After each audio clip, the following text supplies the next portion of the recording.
आयत नूर के साथ पेश आने वाला दिलखराश वाक़या उसकी इब्तदाई तफ्तीश और वालिद मोहम्मद शफीक के हाल इंकशाफात के बाद ये केस एक इंतहाई पेचीदा और मशकूक मोड़ इख्तियार कर चुका है। बिज़ाहिर पुलिस की जानिब से मुल्ज़मान की गिरफ्तारी और बच्ची की लाश की बरामदगी के बाद केस को हलशुदा दिखाया जा रहा था, लेकिन वालिद के समा न्यूज़ पर दिए गए बयान, दफ़ा 164 के बयानात और पुलिस की प्रेस ब्रीफिंग के मुतज़ाद हक़ाइक़ ने कई ऐसे बुनियादी सवालात को जन्म दिया है जिनका जवाब मिलना इंतहाई जरूरी है। केस की सबसे बड़ी और उलझा देने वाली कड़ी यूसुफ नामी लड़के के किरदार की है। 27 अगस्त को आयत नूर के वालिद मोहम्मद शफीक ने मीडिया के सामने इंकशाफ किया कि बच्ची की गुमशुदगी के फौरन बाद जब उन्होंने इलाके की CCTV फुटेज देखी तो उसमें तकरीबन 11 साल का एक लड़का यूसुफ आयत नूर को अपने साथ बुलाता हुआ दिखाई दिया।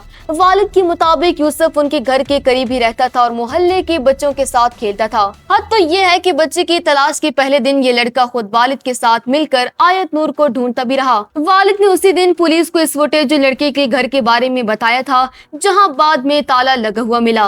वालिद का दावा है कि उन्होंने पुलिस को वाज़ेह किया था कि यही लड़का बच्ची को लेकर गया और बाद में इस लड़के ने पुलिस के सामने अपने जुर्म का एतराफ भी किया था। दूसरी तरफ पुलिस का सरकारी मौक़िफ़ और प्रेस कॉन्फ्रेंस बिल्कुल मुख्तलिफ कहानी बयान करती है। पुलिस के सरकारी रिकॉर्ड और DPO हरिपुर की 25 अगस्त की प्रेस कॉन्फ्रेंस में यूसुफ का नाम दूर दूर तक मौजूद नहीं है।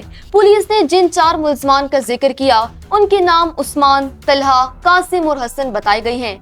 DPO के मुताबिक तकनीकी तफ्तीश और CCTV की मदद से नामालूम चौथे मुल्जिम हसन की निशानदेही की गई और उसी हसन की निशानदेही पर यूनिवर्सिटी रोड के करीब एक खुश्क कुएं से आयत नूर की लाश बरामद की गई। यहाँ ये इंतहाई अहम सवाल पैदा होता है कि क्या CCTV में दिखाई देने वाला 11 साल यूसुफ और पुलिस की गिरफ्तारी में आने वाला हसन एक ही शख्स हैं जिनके लिए 2 मुख्तलिफ नाम इस्तेमाल हो रहे हैं, या फिर ये दोनों मुकम्मल तौर पर अलग अलग किरदार हैं। अगर यूसुफ और हसन 2 अलग अफराद हैं तो फिर इस 5वें मुल्जिम का सवाल खड़ा होता है जिसका जिक्र केस की शुरुआत में खुद सरकारी इदारों की तरफ से किया गया था। 22 अगस्त को अदालत में मरकजी मुल्जिम उस्मान के दफे 164 के तहत रिकॉर्ड करवाए गए बयान के मुताबिक वारदात में उस्मान, तलहा और कासिम के अलावा 2 नामालूम अफराद शामिल थे, यानी कुल तादाद 5 थी। NNI और सरकारी खबर इदारे APP ने भी 24 अगस्त तक पुलिस के हवाले से खबर शाया की थी कि मजमूई तौर पर 5 मुश्तबा अफराद की शिनाख्त की गई है और 2 नामालूम मुल्ज़मान की तलाश जारी है।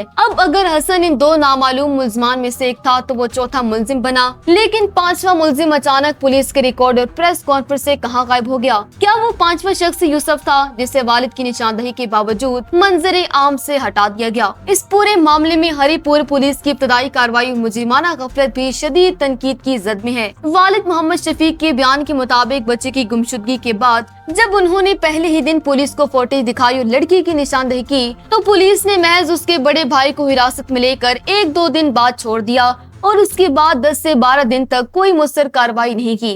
वालिद का कहना है कि पुलिस की सुस्ती और अदम तोजही के बाइस उन्हें मजबूरन धरना देना पड़ा और जब ये मामला ट्विटर और नेशनल मीडिया पर हाईलाइट हुआ तब जाकर आला हुकाम की दौड़े लगी। ये बात भी सामने आई है कि तफ्तीश के आखिरी मराहिल में शामिल किए जाने वाले SHO खामपुर सिद्दीक शाह ने मुल्जिम को रकम देकर कुएं की निशानदेही करवाई। मुकामी लोगों का भी यही मानना है कि अगर पुलिस पहले दिन से संजीदगी दिखाती तो शायद आयत नूर की जान बचाई जा सकती थी। केस की इस उलझन में हरिपुर की सियासी और बासर शख्सियात बिलखसूस यूसुफ अयूब खान के किरदार का पहलू भी ज़ेरे बहस है।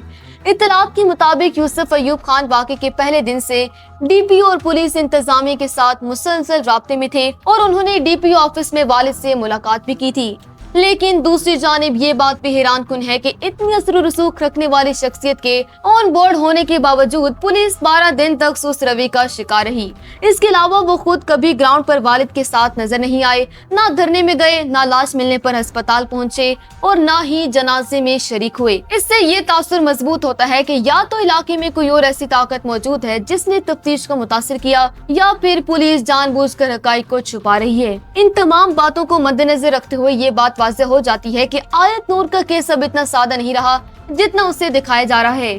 پولیس بیانات میں تضاد، 164 کے بیان میں 5 ملزم کا غائب ہونا اور والد کے بیان میں یوسف کا سامنے آنا تفتیش پر گہرے سوالات اٹھاتا ہے۔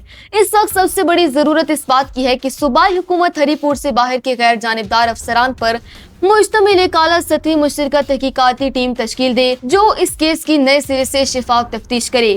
یوسف اور حسن کی حقیقت کو قوم کے سامنے لایا جائے اور 10 سے 12 دن تک غفلت برتنے والے پولیس افسران کے خلاف سخت سے سخت قانونی کارروائی کی جائے تاکہ معصوم آیت نور کے روح کو واقعی انصاف مل سکے۔